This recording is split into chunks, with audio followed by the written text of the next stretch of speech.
মাংসটা বালাটিকে কষানো হয়ে গেছে। এই যে বালাটি কষানো হয়ে গেছে, এই যে তেল সাইডে দিতে সেরকমতে যেহেতু বকের গুঁস এত বেশি করণ লাগবে না। আমি আলুটা দিয়ে সাথে আলুটা বালাটিকে কষায় নিব।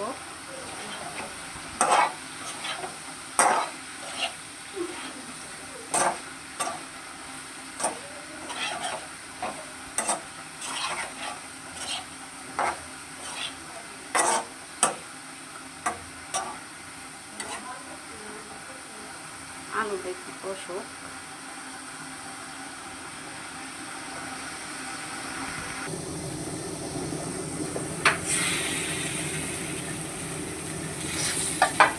আলুটা মাংসের সাথে বালাটিকে কষানো হয়ে গেছে।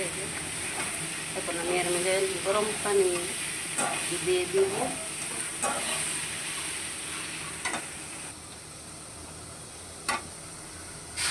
গরম পানি দিয়ে দিলাম।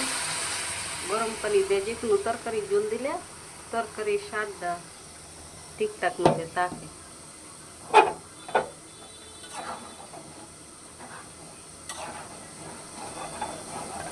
এত জল দিব না, জল আমি কমাই দিছি, কারণ মাংসটা মাখা মাখা হইব।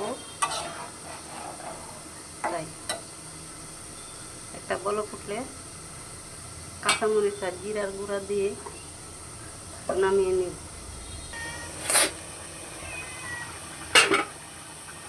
বলক উঠে গেছে, অনেক কাঁচামরিচ মাঝখান থেকে বাইঙ্গে দিয়ে দিচ্ছি।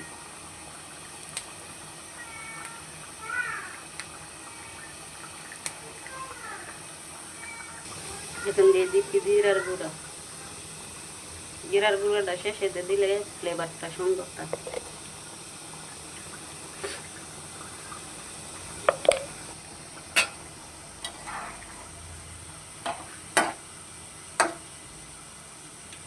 আরেকটা বলক উঠলে আমার রান্নাটা শেষ। একটু ঢেকে দিব।